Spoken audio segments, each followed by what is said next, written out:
سڵاوتان لێبێ و ئەم کاتتان باش بەڕێزان لەگەڵتانین لە پانۆرامای ئەمشەو بۆ قسەکردن لەسەر بابەتێکی دیکە. وەک دەزانن ئەمریکا یەکێکە لە وڵاتە زلهێزانەی جیهان کە لە تەواوی جیهاندا هەژمۆنی خۆی سەپاندووە لە ململانەی گەورەدایە لەگەڵ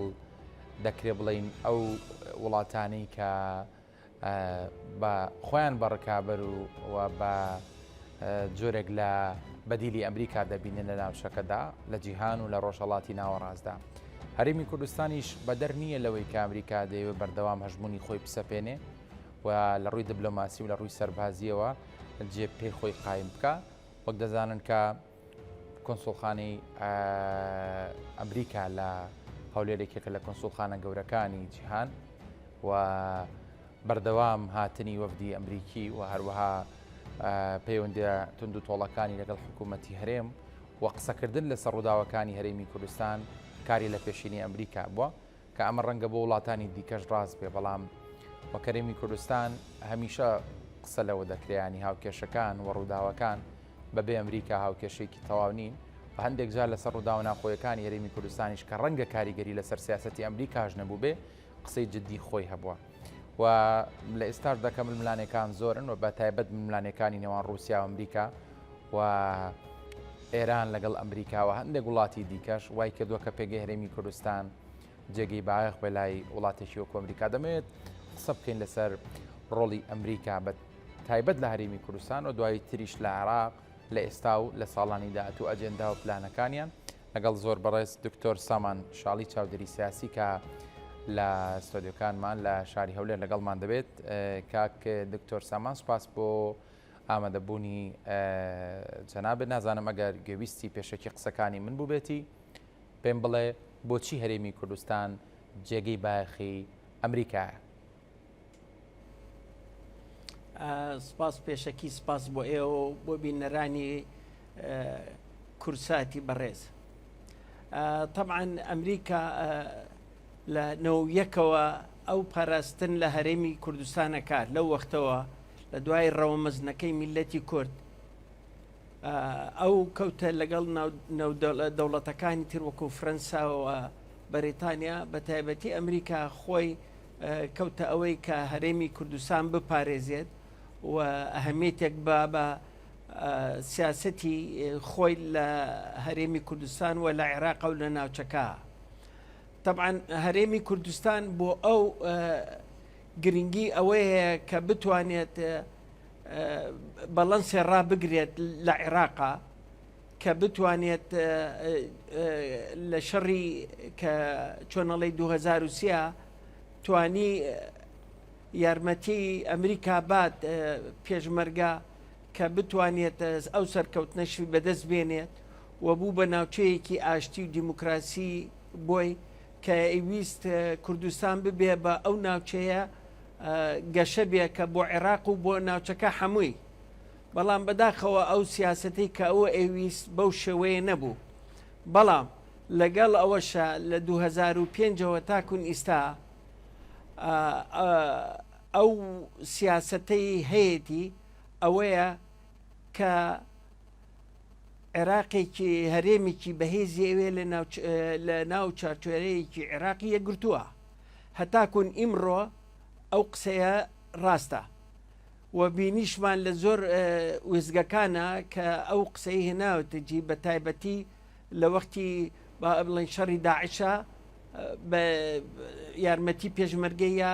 پشتگیری پێشمەرگەی کرد، تەدریب بە پێشمەرگەی کرد، سیلاحی یا بە پێشمەرگە و هەتاکون ئیمڕۆژ یارمەتی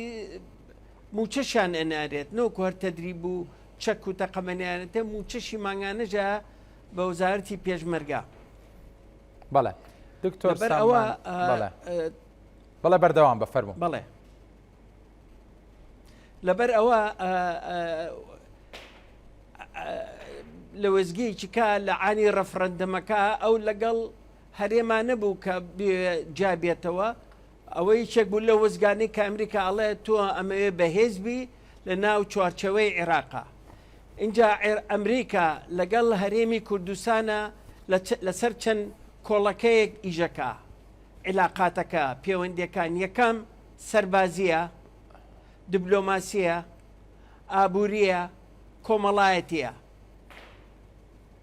ئەم چوارپایە ئەبێ ئەو ئێوێ بەهێزیکە و لە زۆر لە ڕووی دیبلۆماسیەوە زۆر پشگیری هەرێمی کوردستانی کردووە لەسەر شانۆی دیبلۆماسی عالەمی لە زۆر شوێنە پاڵی پێناون کە هەرێم داوت کرێ کە دەوری خۆی ببینێت.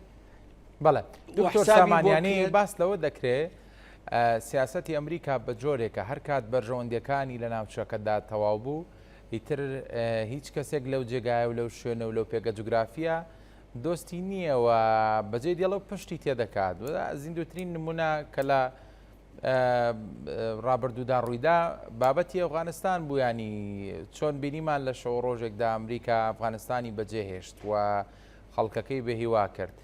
ینی پێت وایە کاتێک هەبێ بۆ هەرێمی کوردستان کە ئەمریکا دای نابێت تا ئەم کاتە پشگیری لە هەرێم دەکات و سەپۆرتی دەکات لەو ڕوانەی کە جەنابەت باست کرد؟ کاکە ئەو لەو یەکەوە هەتاکو نیساوە 32 ساڵە تقریبان پشگیری هەرێمی کوردستانی کردووە. لام وە درێژترین ناوچەیە کە تیاماوەتەوە پشگیری لێکە. کوردستان ئەفغانستان نییە، کوردستان زۆر جیاوازە لە ئەفغانستان، بەڵام ئەبێ هەمومان ئەوە بزانین کە ئەمریکا مەسلحەتی نەمێنێ لە هەرێمی کوردستانە و ئێمە هەروە بمێنین بەم شێوەی کە ئیمڕۆتیاین دابش بین، زعیف بین، لاواز بین، ئەو چی لێ بکە؟ یعنی ئەو هەچی شتێک لە توانای هەبوو بۆ تۆی کردووە کە خۆت نەتوانی ماڵی خۆت ڕێخەی، کە نەتوانی سیاسەتێکی باشی هەبێ، نەوتوانی یعنی خۆت تەسلیمی وردە تەسلیمی بەغابیتەوە. تەسلیم بوونە ئەمە لە باتی پابەتبوون بووین بە تەسلیم بوونیستا بەداخەوە ئەمەش خۆمان وامان لە خۆمان کرد.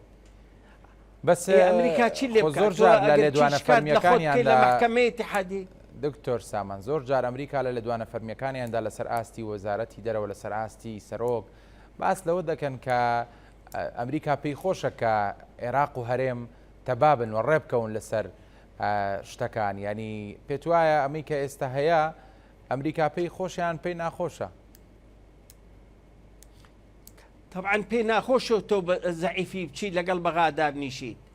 ئەو هەوڵەیە تۆ بەهێز دابنیشی. سیاسەتەکەی ئەوەیە هەرێمێکی بەهێز لە ناو چوارچەی عێراقێکی یەکگرتووە. بەڵێ ئەوە لە هەوەڕۆژی ئەم قسەی کردووە تاکون ئیمڕۆ. پێی ناخۆشە تۆ بە زەعیفی لەگەڵ عێراقە معاملە بکەی، پێی ناخۆشە کە تۆ بەدەستی خۆت هەرێمەکەی خۆت وا لێ بکەی، پێی ناخۆشە کە تۆ ناتوانانی هێزەکانی پێشمەرگەی بخەیتەوە، پێی ناخۆشە کە دوو زۆنتان هەیە. یعنی ئەمانە هەمووی دژی ئێمەیە. تەماشاکەی حکومڕانی بەم شێوەیە ناکرێت. ئێمە کەواتە با قسەیەکی کەمال ئەتاتورکتان ببورکەمەوە لە معاهدەی لۆزانە کە ئەم مانگە تەواوە بێ، وتی کورد میلەتێکی ئازان، کورد میلەتێکی بەوەفان، بەڵام کورد ناتوانن حکومڕانی خۆیان بکەن. بۆچی ناتوانن؟ ئایا ئەم قسەی ڕاستە بۆ ئیمڕۆ؟ کاکەوە دوو حیزبە لە 82 لە 92 تاکون ئیمڕۆ حکومەکەن ڕۆژ بە ڕۆژ هینەکان دوورکەوتنە بنێتەوە لە یەک پابند مین فەرمووە حکوومەتمان بەڵێ کێ هۆکارەکە وەک جەنابەت باسیەکەی ڕەناکەون؟ کاکە چەپڵە بەیەک دەست لێ نایرێ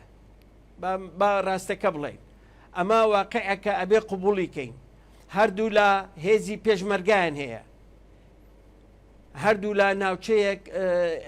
پێکەوە بەم بەڕێگاوە، هەردووکیان لە پەرلەمانە شەریکن، لە حکوومەتە شەریکن. لەبەر ئەوە ئەم دوو حیزبە مەسئولی هەوڵ و ئەخیری ئەم حکوومەتەن. لێرە نەختێ ئەم زیاتر ئەو کەمتر، بەڵام بەعام ئەم دوو هێزە ئەبێ پێکەوە دابنیشن استراتیجیەک. کاکە با شتێک بڵێم ماوەیەک لەمە پێش وتارێک نووسێەوە، خاڵی هاوبەشەکان چین لە بینی ئەم دوو هێزە، خەڵکە خاکە شەهیدەکانمانە، ئەنفالەکانمانە، کیمیاوی بارانەکانمانە، دێوێرانەکانمانە، جونەسایدی فەیلیەکانە، یەزیدیەکانە، ئەمە هەمووی خاڵی هاوبەشە. ئەم دوو حیزبە یان ئەم حکوومەتە چی ئەوێت جارێکی تر هەڵەبجەیەکە دروست بێتەوە، ئەنفالێکی کەمان لێ دروست بێت، اینجا یەک بگرنەوە، ئەمە لەبەر خاتری چییە؟ بۆچی؟ یعنی ئەبێ ئەم حیزبانە وڵامیان هەبێ میلەت هەر چاوەڕوانی حکمەتی ئەم دوو حیزبە ئەکەن کە بتوانن بەرژەوەندی میلەتەکە لەسەر و بەرژەوەندی حیزبیەوە بێت. ناکرێت ئێمە لایەک بە قووەت و لایەک زەعیف، ئەبێ هاوسەنگی هەبێ. کاکە لە 92 تاکون ئیمڕۆ سیاست هەر بە 50-50 ڕۆشتووە، یعنی دیموکراسیەت هیچ ئەنی لە قسەکانی جەناب تاوا دەردەکەوێتەوە بڵێ ئەمریکا کاتێک ڕەنگە پشت بکاتە هەرێمی کوردستانیان بێ ئومێد بێ لەوەی کە پاڵپشتی ئەم ئەزمونە بکا لە هەرێمی کوردستان، ئەو کاتێکە دوو لایانی سەرەکی لەم هەرێمە ڕێک ناکەون. ئایا پێ دوایە سەرکردە سیاسیەکانی هەرێمی کوردستان دەرکیان بەمە کردووە؟ واللهی بڵم چی چۆن دەرکیان بەوە نەکردووە؟ ئەم هەموو کۆبوونەوانیان لەگەڵا کرێت، ئەم هەموو داواکاریان لەگەڵا کرد، هەموو هەوڵەی حکوومەتی هەرێم و نەوەکو حکوومەتە دۆستەکانی کە وەکو فەرەنسا، ئەڵمانیا، بەریتانیا، هۆڵەندا، سوید، هەموو هەوڵێن کە ڕێکیان خەن، هەموو حەزەکەن انتخابات. توخوا گوناح نییە ئێمە بەدەستی خۆمان شەرعەتی پەرلەمانی خۆمان هەڵۆشێنینەوە. ئەمە بووە لە دنیا بووە. ئەمریکا چی بکە لەم حاڵەتە؟ چی لێ بکە؟ علمەن ئەو هەڵۆشانەوەی هەر بۆ معلوماتی جەنابێ هیچ نایاساییە.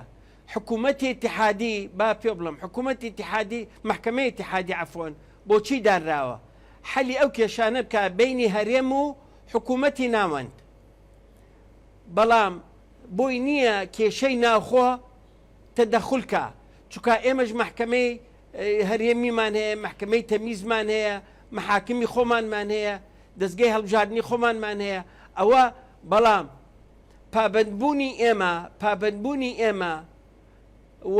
سەپاندنی حکوومەتی محکەمەی ئیتیحادی هەموو بژارەکانی بەسەر هەرێمە، ئەوە نەتیجەی لاوازی خۆمانە. ئەجین ئەوان بە پێی یاسا بێ، بە پێی هەموو شتێ بێ، ئەوە یاسازانەکان لە منیش باشتر دەزانن بە پێی ئەو یاسای بێ، بۆی نییە ئەو قوارەی پەرلەمانی کوردستان هەڵۆشێنێتەوە. باش، چکامەشتێکی ناوخۆی ئەقلیمە. لە ڕووی سیاسەتی ئەمریکاوە لە هەرێمی کوردستان هەستەکە ینی هاوسەنگی پاراستووە بەبێ جیاوازی بە یەک ئاست لەگەڵ هێزە سیاسیەکانی هەرێمی کوردستاندا مامەڵەی کردووە. دیارە مەبەستم لایەنە سەرەکیەکانی نێو حکومڕانیە لە هەرێمی کوردستان. کاکە ئەمریکا بە هەمویان نەبینێت، هەموو پەیوەندی هەیە لەگەڵ هەموو لایەنەکانە، بە تایبەتی پارتی و یەکێتی. ئەوە هیچ نییە بڵێ پشتگیری پارتیەکە لەسەر حسابی یەکێتی یان یەکێتی لەسەر پارتی. ئەوە لای ئەوە مهمە کە ئەم هەرێمە بەهێز بێت، یعنی نەتیجە عیلاقاتە. لەوانەیە عیلاقاتی با بڵێن دیبلۆماسی پارتی وەکو حزبێک زیاتر بێت لەگەڵ ئەمریکا، یان یەکێتی لەگەڵ لایەنێکی ترا بەهێزتر بێ، عیلاقەتەکە گۆڕێ بە پێی عیلاقەی بەرژەوەندی ئەو حیزبانە. بەڵام ئەمریکا ئەوێ تەعامل لەگەڵ حکوومەتا بکە، حکوومەتیش تەمسیلی ئەبێ هەموو خەڵکی کوردستان بکە، لەگەڵ پەرلەمان بکە کە تەمسیلی هەمووەکە. ئەبێ لە محکەمەیەکی هەرێمیمان هەبێ کە تەمسیلی هەموو دادوەری و دادوەرەکانی هەرێمی کوردستان بکە. ئەوەیەوێت لێت، ئەوەی ناوێت تۆ بە جاجا بچی قسەی لەگەڵا بکەی، یان ڕیز لەم بگریان ڕیز لەو بگرێت لەسەر حسابی ئەویکە. ئەوەی ناوێت. بەڵام خەڵکەکە ئەگەر وا تێگەشتێ ئەمریکا لایەنێکی ئەم لا ئەگرێت لەسەر حسابی ئەو لایەن بەعکسەوە، لام وایە زۆر غەڵەتە، چونکە ئەمریکا ئەوێت هەرێمی کوردستان بپارێزێت لە تەدەخولاتی ناوچەیی بەگشتی و عیلاقاتێکی بەهێزی هەبێ لەگەڵ بەغا. باش، دکتۆر سامانیانی دەزانیت ئەمریکا هەم لەسەر ئاستی خۆی وەک ئەمریکاوە لەسەر ئاستی نەتەوەی گرتوەکانیش فشاری جدی کردووە بۆ بابەتی مەسەری هەڵبژاردن لە هەرێمی کوردستان، کە بەداخەوە تاوەکو ئێستا هەڵبژاردن نەکراوە دیاریش نیە، ینی دوا قسەی کۆمیسیۆنی هەڵبژاردنەکانی عێراق کە ڕاست پێراوە لەلایەن هەرێمەوە بۆی سەرپەرشتی هەڵبژاردنەکە بکە، دەڵێت لە ساڵی داهاتوو من نەتوانم ئەم پرۆسی ئەنجام بدەم. ینی پێت وایە قسەی ئێستای ئەمریکا چییە لەسەر ئەم بارودۆخەی کە جەنابت باست کرد؟ وڵا ئەمریکا تەبعاً زۆر نیگەرانە، نەوەکوەر ئەمریکا دۆستەکان بەعام، بەڵام ئەمریکا بە تایبەتی چووکە ئەو خۆی بە نزیکترین حەلیفی کوردەزانیە، چووکە لە عانی ڕوخانی چۆن نەڵێ 2023ەوە حەلیفێکی بەهێز ئەیناسیە لە ناوچەکە، تووشی هیچ گفتێک نەبووە جێشی ئەمریکی یان سەربازەکانیان نەکوژراوە لە هەرێمی کوردستانە، خۆی بە دۆستێکی نزیکی هەردوو لا ئەزانێت، هەرێمی کوردستان نەزانێت، لەبەر ئەوە زۆر گرنگە بۆی کە ئەم انتخاباتە بکرێت و ئەم شەرعێتە بگەڕێتەوە و ئومەمی متحیدەش نەتەوە یەکگرتوەکانیش هەوڵی زۆریان ناوە. کاکە خۆ لەبیرە نەچۆتەوە پلاسخار چەند کۆبوونەوەی لەگەڵاکردن نەگەشتە نەتیجە وازیێنا. بلاسخار هەر خۆی 2 ساڵ لەمەوە پێ ساڵ و نیوە لەمەوە پێش لە 2 دیداری جیاوازە وتی ئەگەر ئێوە ئەم هەرێمە ئەم 2 زۆنە نەمێنێ یان بەم شێوەیە بمێنێتەوە هەریم وەکو خۆی نامێنێ. دیارە هەر بلاسخاردەوە قسەی نەکردووە لەسەر ئاستی باڵای دیکەش ئەو قسەیە دیارە کراوە بەرژێ خەڵک کەوتووە کاک دکتۆر. بەڵێ چونکە بۆی دەرکەوتووە کە ئەم هەرێمە بەم شێوەیە ناڕوات و ئیسپاتیش بوو ڕۆژ بە ڕۆژ ئێمە دەسەڵاتەکانمان لە کی زەڕوات. کاکە نە ئاسایشمانیەکە ئەوە خەتەرترین شتە لەسەر ئەمنی نیشتیمانیمان، نە پێشمەرگە یەکن چونکە هەرێکی بەلایەکە و هەرێکی دیفاع لە زۆنی خۆیەکە. تەماشاکەی ئابوووریەکەش ئەوەیە کە هەمومان ئەیزانین. ئێستا حەچی شتێکمانەیە یەک هینمان نەبوونی نەوتەکە کە بە هەموو یاسا و نەوتەکە ئەبێ خۆمان ئیدارەی بکەین، خۆمان بیبێن، بەڵام قەیچەکە باسەوە مۆ بیفرۆشێ، بەڵام پارەکان ئەبواە هاتەوە هەرێمی کوردستان. نەخێر نەخرایە هەرێمی کوردستان چۆ بەغا لە بەغاوە بۆ دەنێرێ. ئەوە ئیسا ئەوە چەند 13 مانگە ئیمڕۆ بەغا هەموو موچەکەی خۆی تەوزیع کرد، هیچی بۆ تۆ نەناردووە. خۆکەشینێرە بە قەرزەینێرێ دکتۆر سامان چۆن کە ئەشینێرێت دەڵێت قەرزە تاوەکو ئەم کێشانەی مەسەلەی هەناردەکردنی نەوتی هەرێم چارەسەرە بێ و تورکیا ڕێکەوێ لەگەڵیان بۆی ڕێگەبدانەوتەکە بفرۆش. ناکاکە وانە کە ئێمە موچە دەرچوو، وانە کە موچە دەرچوو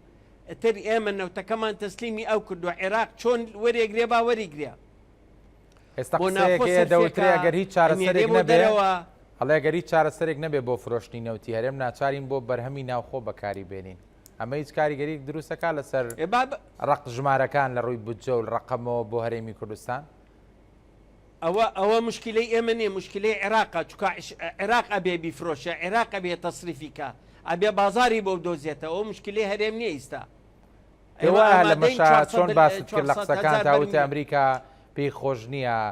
هەرێم بەلاوەسی بچێتە بەردەمی عێراق. پێت وایە لە بەسەلی نەوتەکەشدا بە تایبەتی ئەمریکا دیسان نیگەران بێ لەوەی کە هەرێم نەوتەکەی خۆی ڕادستی بەغداکە؟ نیگەران نییە، چونکە ئازانی بووە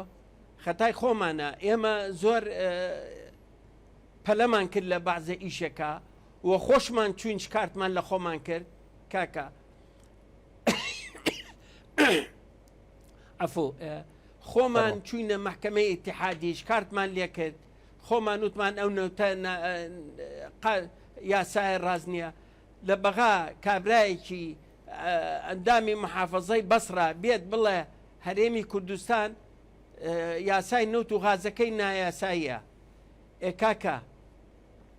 یاسایەک نییە لە عێراقە بە ناوی یاسای نەوت و غازەوە، هەتاکوون ئیمڕۆ دەرنەچووە. باشە ئەگەر لە یاسا نەبیە هەرێم بۆی هەیە بە پێی مادەی 120 کەلام وایە بۆی هەیە 150 بۆی هەیە کە یاسا دەرکا، کە یاسا نەبوو ئەگەڕێتەوە بۆ یاسای هەرێم. ئێمە یاساکەمان دەرکردووە، ئەو هاتووە هەڵی وەشانۆتەوە بە برگەیەک لەسەر قانونی هەفتاکانی زمانی سەدام حوسێن کە نەوت هینی حەسریە هینی حکوومەتی عێراق. ئەمەش دزی دەستورە، مادەی دەستوری سەودا ناڵێ نەوت و غاز حەسرێ بە حکوومەتی عێراق بەڵام ئەوان تەعاملیان پێکرد و سەپانیان بەسەرمانە تەبعا نیگەرانن هەموو لاکان نیگەرانن بەڵام ئێمەش هەڵەمان هەیە لە مۆزوعەکە خۆ ئەبێ واقع بێ عیسان ئێمەش بەعزە شتێکمان بە شەفافیت نەکردووە. دکتۆر سامان ئەوەی کە ئێستا دەیبینین ینی پاڵپشتەکانی ئەمریکا هەر بۆ هەرێمی کوردستان بەردەوامەوە وەک جەنابی شتشیت کردەوە کە لە زۆر ڕۆوە ئەم بەم شێوەیە بەردەوامن بەڵام هەست دەکەی دانی تر کاتێکی کەم لە بەردەم بەرپرسانی هەرێمدا ماوە بۆ ئەوەی جارێکی دیکە هەنی متمانەی ئەوە بگەڕنەوە لای ئەمریکا کە ئەیانەوێ خۆشگوزەرانی بۆ خەڵک دابین بکەن و ئەیانەوێ سەقامگیری سیاسی لەم هەرێمی کوردستانە بەرقەرار بکەن. کاکە ئەمریکا مهم نییە، بەغا مهم نییە، تاران مهم نییە، ئەنقەرە مهم نییە، خۆمان مهمین، میلەتەکەی خۆمان جارێ ڕازی بکەین، متمانەی میلەتەکەی خۆمان بەدەستبێنین، خۆمان ڕێبکەوین، ماڵی خۆمان ڕێزکەین، اینجا ئەتوانین قسە لەگەڵ ئەوانی ترا بکەین. کاکە ئێمە خۆم مشکیلەکە من وەکو پێ دەڵم لە هەوڵەوە تاکون ئەخیر خۆمانین، ئەگەر ماڵی خۆمان یەکریز نەبین، یەکتەبا نەبین، ئەوە هەر ئەوان استیفادە لەمە ئەکەن بە تایبەتی بەغا دەوڵەتەکانی دراوسەکانمان استیفادە لەو دابشکردنە ئەەکەن و ڕۆژ بە ڕۆژ لاواز دەکەن و ئەوانیش ئینتیزارەکەن کە زۆرتر لاواز بیت چەند ئەتوانن ئەوان تۆ لاوازەکەن. بەڵام ئێمەی کورد ئەگەر هاتوو ئەم قوارەیە کە هەمانە ئیمڕۆ پێڵەن هەرێمی کوردستان کە تەنها چەترە کە هەموو کوردی باشوور و باکوور و ڕۆژئاوە ڕۆژهەڵاتی کۆ کردوێتەوە،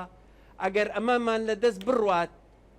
و ئەم قوارەیە نەمێنە بۆ 100 ساڵیکە ئێمە جارێکە ناگەڕێنەوە ئەم ئازادیە و ئەم سربەستەی کە هەمان بۆ ئێستا فەرمو 80 ساڵ لەمەوە پێش تقریبا نزیکی 80 ساڵ لەمەوە پێش بزانە چیان لە هین کۆماری مەهاباد کرد هەتاکون ئیمڕۆ هەرخوایان نەگرتوێتەوە. لەوە خراپترمان لێکەن ئەگەر ئێمە خۆمان و مێژوش ڕەحم بە کەس ناکات لەبەر ئەوە هەموو لاکان ئەبێ هەنگاوی جدی بن استراتیجیەکان هەبێ لە ناو خۆیەوە لەگەڵ عێراقا لەگەڵ دەوڵەتە ناوچەیەکانە لەگەڵ دەرەوە لەگەڵ ئەمریکا و لەگەڵ وڵاتانی غەربە و کەنداویشە ئەبێ کاکە ئەبێ ئێمە پلانمان هەبێ بەداخەوە لە کوردستان پلانێک هەیە کە پلان نەبێت کە کورد چەند نزیک بنەوە لە یەک شتێکە بۆ دروزەکەنەوە کە دوورکەونەوە فەرموو لە هەموو کۆبوونەوەیەکی بینی پارتی و یەکێتی شتێک ڕۆئەیات کە دووریان خەنەوە لە یەکتری. ئەخر پێ دوایە ینی ئەتەوێت بڵێ ئەمە دەستی سێمە یانەر خودی نێولایەنەکان هۆکارن ینی کاڵی پلانێکیە بۆی لە یەک دوور بخرێنەوە کێیانی و پلانە کاکە بڵم بە تەحدیدی بۆ بکەم نا هەموو دەستەکانی تایە بەغا هەیەی تەهران هەیەی و ئەنقەرەشەیەتی بۆ ئەوەی کە ئەم نەبێ ئیسیفادە لە مۆزعب بکەن. کاکە خەتای ئەوان نییە من گلەی لە عەرەب ناکەم گلەی لە تورک ناکەم لە فارس ناکەم ئەوانە خوان ئەزانن و ئێمەش ئەزانین بیرروباوریان چێ بەرامبەر ئەم قوارێ و بەرامبەر ئەم میلەتە خۆمانین خۆمان خۆخۆرین کاکە گیان ئەگەر ئێمە یەکدەنگ بین یەک هەڵوێز بین فەرموو کە یەکدەنگ بووین لە زمانی خوا لە خۆشببوو مامجلال و مابوو لەگەڵ کاک مەسعودا کە بە یەکدەنگ بووین کە پێکە بووین چەند بەهێز بووین چەند کورد ڕێزی هەبوو لە بەغا چەند بە قووەت بوو بەڵام بەداخەوە وردە وردە هەچی هێزەکەمانە ڕۆشت و ئێشتام جیهاتی شەیەڵە محکمەی ئیتحادیە گرین لیان وازانە ئەوانەی ئەچنە محکمەی ئیتحادیەوە ئەوانیش براوە بن بەڵێ ئێمە ئەمانەی میلەتەکە براوە بێت نۆکو قوارێک لەسەر حسابی قوارەی چیکە ئێمە ئەمانەیە ڕۆژێک بێت ڕۆژێک گەنجەکانمان هەموو کارکەن فەقیری نەمێنێ هەژاری نەمێنێ کارەبا بۆ هەموو میلەت هەبێ هەلی کار بۆ هەموو کەسێک هەبێ زانکۆکانمان بەهێزکەین ئەو زانکۆوانە بڕۆ سێری کە بزانە چی لێ هاتووە بڕۆ بزانە سەکتەری تەندروستی بەرەو خوارەوە ڕات کاکە هەمووی کراوە بە هینی تایبەت ئەی فەقیر وەجار ڕووکاتە چووە چەند خەستەخانەی حکومی کراوەتەوە 100 سەریری 200 سەریری هینی حکوومەت بێ خزمەتی هاوڵاتیان کە بە خوڕایی سەیری زانکۆکانی حکومیەکان کە بزانە وەزعیان چۆنە دکتۆر سامان تۆ بە دڵسۆزی ئەوێ باسی ئەوت کرد کە ئێمە پێویستە بەر لەوەی ینی بایەق بەوە بین کە ئەمریکا و کۆ وڵاتانی دیکە لێمان رازی بن ئەبێ ئاشبوونەوەی سیاسی ڕوو بدا لە نێوان خەڵک و لە نێوان سەرکردەکانی ئەم وڵاتە لە نێوان سەرکردە سیاسیەکان گومان لەوە نییە ینی هەموو چاودێرانی سیاسی وەکو جەناب بە باس لەوە دەکەن کە ڕەنگە متمانەی سیاسی لەم هەرێمی کوردستانەیە لاواز بوو بێ بەهۆیەوەی کە خەڵک رازینیە لە هەموو سێکتەرانی کە تۆ باست کرد ئەمە کارێکی قورسە لەوەی کە خۆمان لە ناو خۆمانە ئاش ببینەوە بۆی ئەمریکا هاوشێوەکانی وەکو ئەمریکاش لێمان رازی بن هیچ کارێکی قورس نییە ئەگەر نیات هەبێ ئەگەر خەڵکی دڵسۆز هەبێت ئەگەر خەڵکی باش لە جێگای باشا داررابێت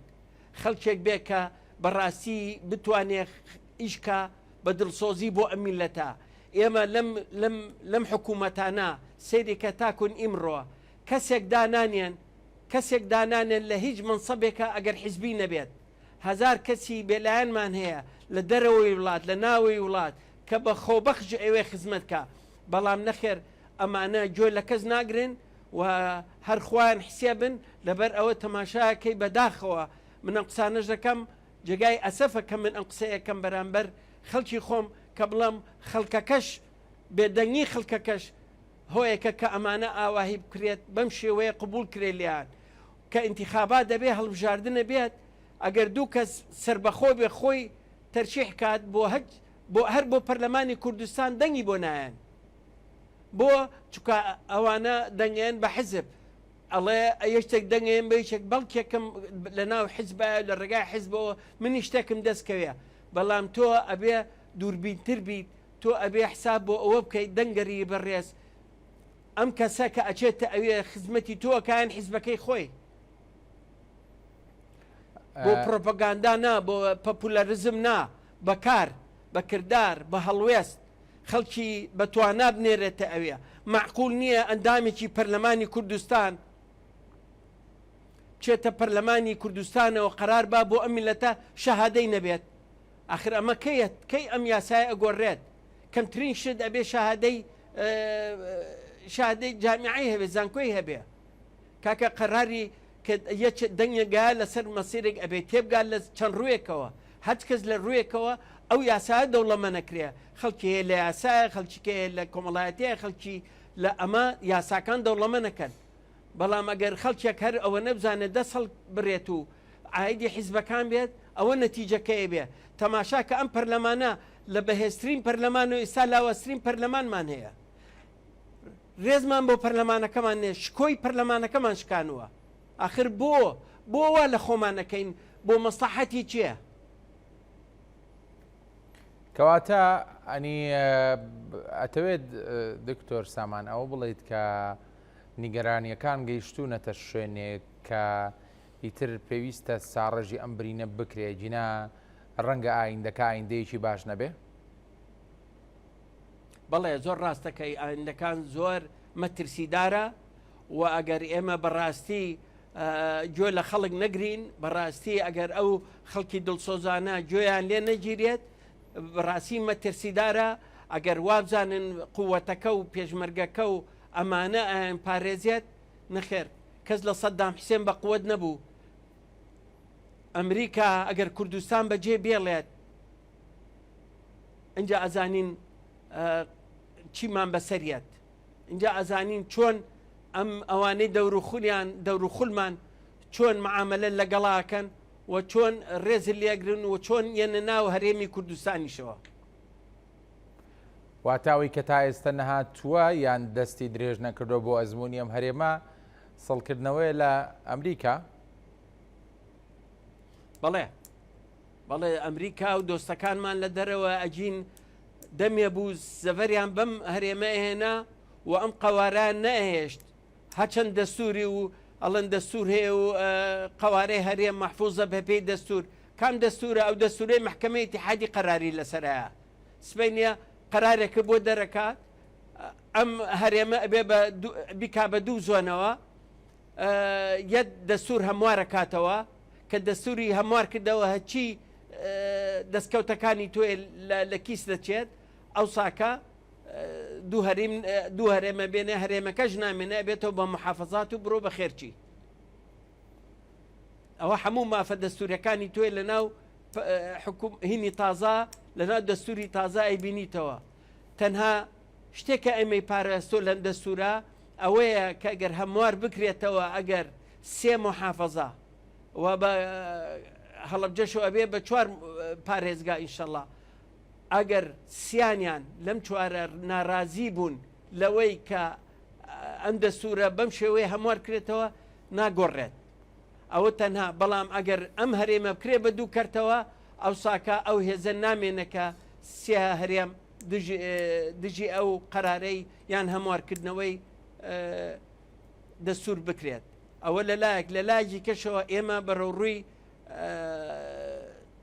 یاسای نەوت و غازە بین ئەبێت لەوێ بە یەکدەنگی بە یاسەیەکی استراتیجی بچینە پێشەوە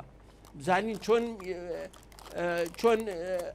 ئەم قوارەیە ئەپارێزین لەو ڕۆوە یعنی بەڕاستی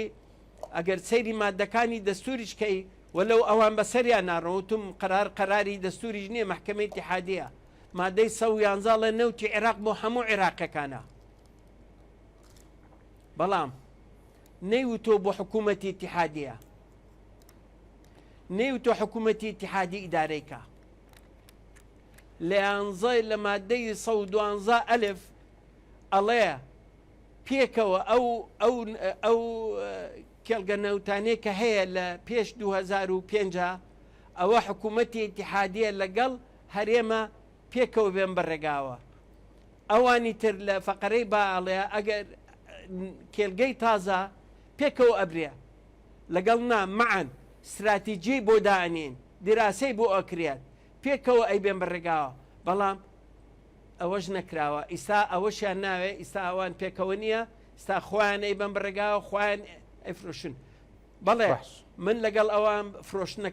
فرۆشتنەکە حەزەکەم تەکیدێ لێو بکەمەوە فرۆشتنەکە حەقی سۆمۆیە و ئێمە ئەبوایە لە باتی یەک کەس دووسێ کەسمان هەبواە لە زۆوە نۆکو لە ئیستاوە بۆە چونکە ئەوە حەسرەیە تیجارەی دەولی و حدودی و فرۆشتنی ئەوە حەسرەیە بە حکوومەتی عێراقی نەوتی ژەکەوێتە ناو تیجارەوە لەبەرەوە بەو مادەیە ئەوان ئەتوانن ئەو مادەیە ئیشی لەسەر بکەن. باش دکتۆر سامان وەک پێشتی ژاماژەم پێدا پەرلەمان هەڵوەشاوەتەوە و کۆتایی بەکاری پەرلەمانی هاتووە و بەڕاستی پەیوەندیەکانی لێوان لایەنە سیاسیەکان بە تایبەت دوو لایانی سەرەکی یەکێتی نیشتیمانی کوردستان و پارتی دموکراتی کوردستان لە ئێستادا دۆخەکە بە جۆرێکە لە کۆبنەوە گفتوگۆدان و وەک تۆش ئاماژت پێدا هەنی کۆبنەوە بەڵام جاری وایە شتێک دەبێتەوە هۆکار بۆی کۆبنەوەکە ئەنجامێکی باشی نەبێ هەڵبژاردنیش ئەوە دواکەوتووە هەنی پێ دوایە وەک چاودێرێکی سیاسی پێشبینیەوەکەی تازەترین هەڵدوێستی ئەمریکا چی بێ لەم یەک دوو مانگەی داهاتوو بۆ ئەم دۆخی کە هەرێمی کوردستان تێکەوتووە خۆی ئەم دۆخە جێگای داخە بۆ هەموو لایەک کە ئەم دوو حیزبە کە مێژووکی دووریژیان هەیە پێکەوە لە سیاسەتی بردنەوەی سیاست تر هەر لە هەفتاکانەوە بیگرە تاکون ئیمڕۆ بە تایبەتی لە 92 کە تر حکمیان بە ڕسمی ئەم قوارەیە گر بەدەستەوە هەرێمی کوردستان و لە 2005 بوو بە ڕسمیش ئەم دوانە کە نەتوانین ئیستا بەو معاملەیە بکەن و ئەو ئیتیفاقی استراتیجی کە هیان بۆ پیا بچنەوە بەهێزتریکان بیگۆڕن بە پێی پێویستی ئەم دۆخەی ئیستا طبعا ئەمریکا زۆری پێناخۆشە و ئەمریکیش هەوڵی ژەیات و هەتاکون ئەخیر بڵام هەستیشیان ئەوەیە کە بتوانن قوارەکە بپارێزن ئەوە وەکو ئەزانن هەر بۆ ئەوەی کە بزانن کە ئەمریکا چەند احتیمامە لە نوابە لە مەجلیسی نوابی ئەمریکیە قەراررا لەسەر ئەوەی چەکی بەرگری ئاسمانی بێرێ بە هەرێمی کوردستان و ئەوە ئەدرێتە مەجلیسی شیوخیشەوە لەوێش دەنگێنێ بیرێ بۆ سەرۆک ئیمزای کات ئەوە خۆی لە خۆیان ئەمە ئەگەر نەشگاتە ئەوە ئەگەر نەشی نێرن ئەوە پامێکی بەهێزە بۆ حکوومەتی عێراق و بۆ حکوومەتی ناوچەکان کە هەرێمی کوردستان هەرێمێکە گرنگە بۆ ئێمە و ئەبێ بیپارێزین چووکە ئەوانە دۆستی ئێمن دۆستی ڕاستەقینەی ئێمن و بۆشیان ئیسپات بووە لە ناوچەکە هەمووی لە هەموو هەرێمی کوردستانە کە هەرێمی کوردستان دۆستێکی دێرینی ئەوانە و دۆستێکی ڕاستەقینەی ئەوانە و ئیسپاتیشمان کردووە بە کردار نۆکو هەر بە قسە لەبەر ئەوە ئەوانیش ئەوە ئەبینن کە بتوانن ئەو قوارەیە بپارێزن و هەوڵی ژێن بە دائیمی کە ئەم دوو حیزبە نزیک کرێتەوە لە یەک بەڵام ئەو ئەڵێ ئەمە ئیشێکی ناخۆی خۆتانە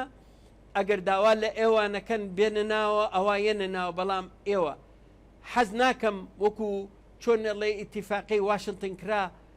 کە بەڕێز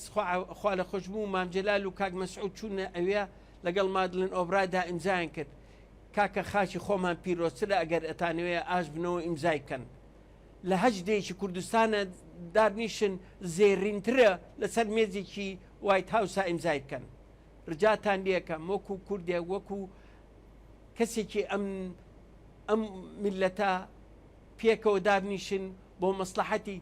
هەردوو لاتان و بۆ مەسلحەتی سامەدیار هەرویستم ببوورە قسەکانت پێ بڕم ئێم من و تۆ لە سەرەتای گفتوگۆکەمانەوە ینی درکم بەوە کردیان هەستم بەوە کرد بە خەمەوە و بە حەسرەتەوە باسی گرفتەکانی ئەم هەرێماکەی و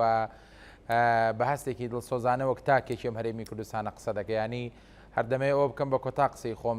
ئەتوێ ینی پامی کۆتایی چی بێ بۆ ئەم لایەنانە بۆی بەڕاستی کێشەکان بە جۆرێک چارەسەر بن ئەمریکا و هەموو دۆستەکانی دیکە هەرێمی کوردستان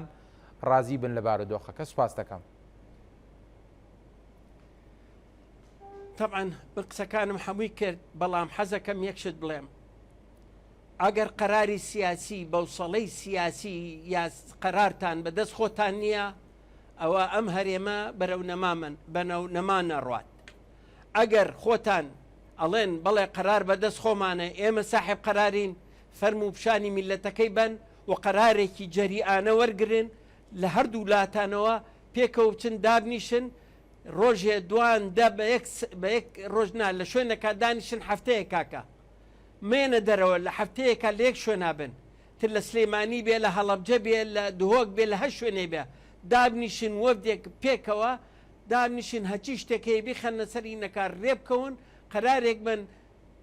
هینێکی استراتیجی بکەن قەرارێکی استراتیجی پێکەوە بن و حیزبەکانی تریش دەرگایان بۆ کرێتەوە کە ئەوانیش بەشێ بن لەو بڕیارێکە ئەیەن کام ئەوەیە ئەو کۆبوونەوەی بکەن و خەڵکی دڵسۆزتان زۆر هەیە و خەڵکتان هەیە پشتیوانیتان نەگریا لە ناو عەرەبیشا خەڵکتان هەیە بەڵام ڕجاکەم ئەوەیە خۆتان دانیشن داواکەم لە پارتی وێچێتی بەسە ئەتر خەڵکەکە تەحملی نەما دۆستەکانمان تەحملی نەما بەس دوشمنەکانمان دڵیان خۆشە پێمان بەم شێوەیە کە ئەمان بینن بەس ئەوەنە ئەڵێم هەتاکونکەی بۆ چێ وا ئەکەن. زۆر سپاس بۆ بەڕێز دکتۆر سامان شاڵی چاودێری سیاسی لە ستۆدیۆکانمان لە شاری هەولێر لەگەڵمان بووی سپاس بۆ وەڵامی پرسیارەکانی ئێمە. بەڕێزان پانۆرامەتان پێشکەش کرا هەر شاد بن.